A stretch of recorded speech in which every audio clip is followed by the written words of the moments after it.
What if I told you I could prove to you Lucifer is not Satan, and this all stems from a bad transmission of the Latin Vulgate in the 4th century? The Vulgate is the first time the Greek and Hebrew scriptures are translated into Latin by Jerome in the 4th century. Supposedly, Jerome used both the Greek and Hebrew scriptures to get the best translation that he could. This all stems from Isaiah prophesying about the king of Babylon. Babylon is a fierce empire encroaching on the Israelites. Isaiah is talking mad smack. Eventually, unfortunately, King Zedekiah, centuries later, falls to the Babylonians, and so does the temple. But at this time, Isaiah is just taunting the king of Babylon. Let's read Isaiah 14:12 through 15.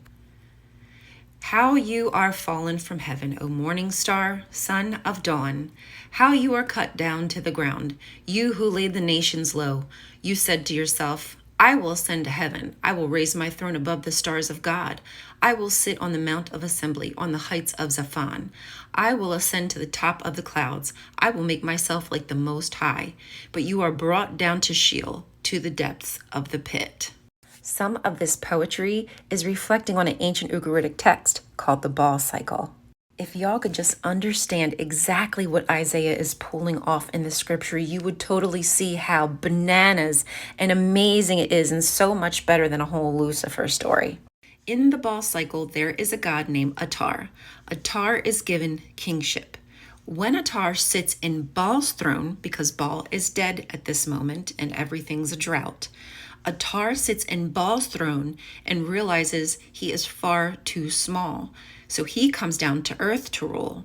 Not only that, some of the gods are emasculating Atar because Atar does not have a spouse. And that's weird in the ancient world. Anyway, now this goes even deeper. Atar is the brother to Athtart. Athtart is cognate with Ishtar. So basically, this is Venus through and through. Here's more. Not only is Isaiah referencing this ancient Ugaritic poem, but he is also referencing the way that Venus, the planet, traverses the sky and the position she takes in night and day. Isaiah is raging on the king of Babylon. Not only that, he's using all this metaphorical language and cosmological speak. It is outstanding. Now let's look at the Hebrew. O star of the morning, son of the dawn. Halel ben Shahar. This journal article helps us to see how Isaiah was simply waxing poetical about the king of Babylon. Lucifer is simply a reference to the morning star Venus, and Isaiah is just using the Hebrew words for that same planet. Do yourself a favor. Search in history the first time the conflation of Lucifer and Satan happens. Guess what? It's not going to be until somewhere in the Middle Ages. So for hundreds of years, there's not this conflation. Everybody understands Isaiah is talking about Babylon, who does eventually come and usurp the king and pokes out his eyes and makes him blind. And I think even murks, the king of Babylon, even murks Zedekiah's kids. So yeah, pretty gruesome. So no wonder Isaiah is freaking banging on about the king of Babylon. Now let's talk about the book of Revelation and how it is not a prophecy. John of Patmos, in his mind, felt like he was being persecuted. He is simply writing about the struggles that he is going through being a person who follows Jesus. The world was supposed to end. That's what Paul was preaching. It has not. He's being persecuted. He's telling people, hold on, be strong, remain faithful. That is it. It is not a prophecy.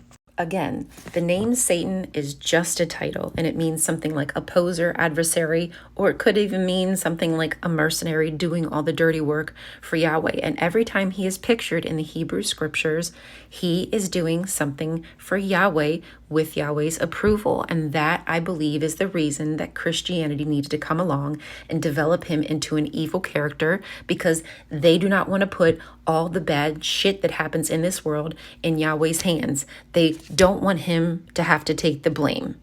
They want to put it on another character, so they shift it to the scapegoat of Satan, and then they never have to look themselves in the mirror and face the bad things that they do. They can always just blame it on the evil in this world, pray about it, then they're forgiven, and the cycle starts all over again. You should take solace in knowing that Jesus of the first century would have no comprehension of the 21st century Christian idea of eternal torment, especially considering that Gehenna, a word that he uses metaphorically, is conflated with the idea of hell, as well as many other Greek mythologies being thrown into the mix in the New Testament. Jesus uses the word Gehenna, which is an actual location outside of Jerusalem, which used to be a place where child sacrifice took place, eventually got turned into a trash pit that is burning constantly. He uses that word Gehenna symbolically to convey a spiritual message to his followers. This is Matthew 5:29. Do you notice any difference in the translation? Let's read through it. If your right eye makes you stumble, tear it out and throw it from you, for it is better for you to lose one of the parts of your body than for your whole body to be thrown into hell. So did Jesus use the word hell, or did he use the word Gehenna? Looky right here in the Greek, Gehenna. Here is another one in Mark 9:43. If your hand causes you to stumble, cut it off. It is better for you to enter life crippled than having your two hands go into hell, into the unquenchable fire. Is hell the word that Jesus uses? Again, no. He is speaking of a literal location that is now a continuously burning trash pit. He is speaking metaphorically. If you are rendered judged by God and it is bad, you are going to be dunzo bunzo. There is no eternal torment, and there is nothing in the language that suggests it's an eternal torment. Now, Gehenna is not the only word that gets mistranslated into hell. Sheol, which means pit or grave, also gets translated into hell. I wonder why that happens. Now, that could just be a language thing. I don't know. I didn't live centuries ago. But it's kind of weird that all these words are getting bottlenecked into one and take on this one specific meaning. Psalm 9:17. The wicked shall depart to Sheol, all the nations that forget God.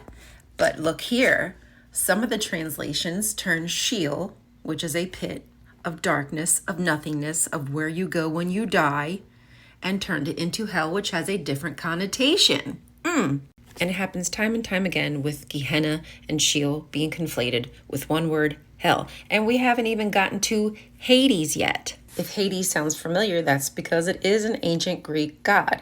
Now here, how the Christians are using it, they're adapting it and changing it to Sheol. So it's basically just where you go when you die, like the grave. But it also gets conflated with this word, hell. And the idea of hell, the doctrine, wasn't really made popular until somewhere around the 4th century, around the Vulgate and around St. Augustine. That is when these ideas all get turned into one, this afterlife of eternal torment. If you just read about the early church fathers, I've done a series on them, I think on a different channel of mine because I've been banned on here several times. They are sick in the head, misogynistic freaking psychos.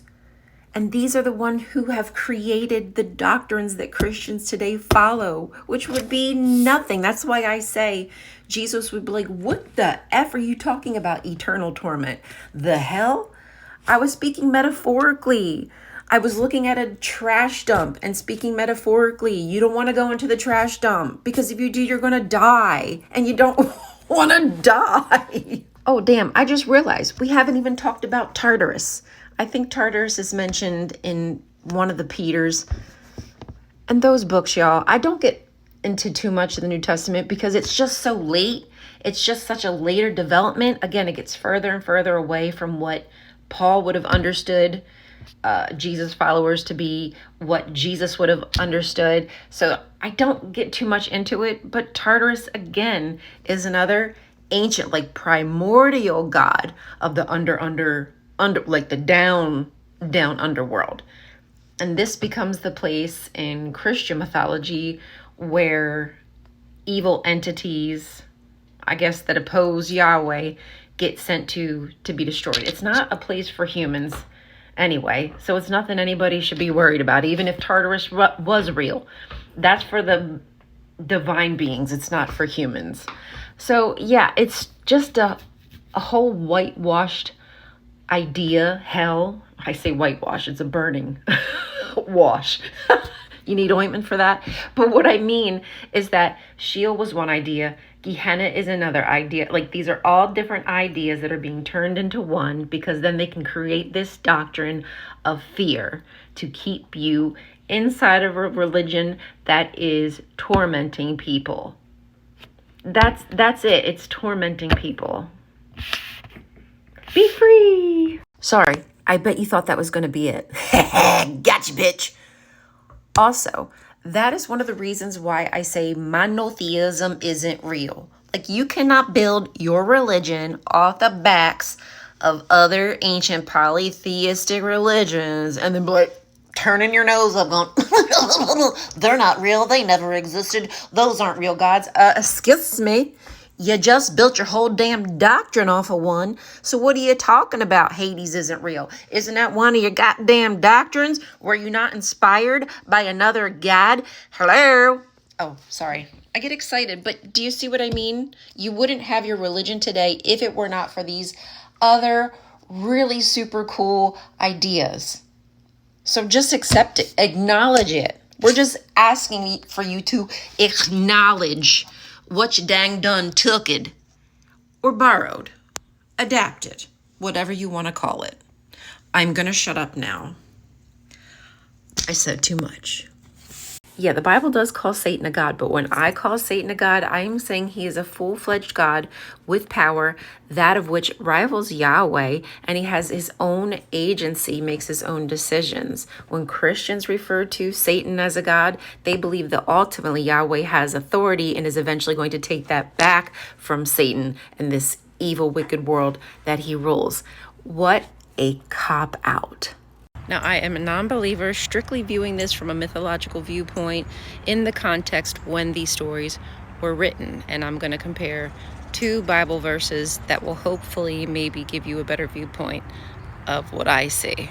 Deuteronomy 32:8 says, when the Most High gave to the nations their inheritance, the Most High here is Elyon, the Father God of the 70 gods in Canaan. When he divided mankind, he fixed the borders of the peoples according to the number of the sons of God. The sons of God here are his 70 sons, which of Yahweh is one. But the Lord's portion, or Yahweh's portion, is his people, Jacob, his allotted heritage. So Yahweh has a portion because he is one of the sons of Elyon, or a B'nai Elohim, and he gets a portion which is Jacob, his allotted heritage. In Job 1 verses 6, we are again told another story about the B'nai Elohim, or sons of God, presenting themselves to Yahweh, one of which is Satan. Realistically, what does it matter? It doesn't. Christians are going to be afraid of invisible entities. There's nothing I can do about that. I'm just trying to show those who are interested the difference between what's happening in the Hebrew scriptures and how it's portrayed and interpreted in the New Testament, and now by Christians in the 21st century.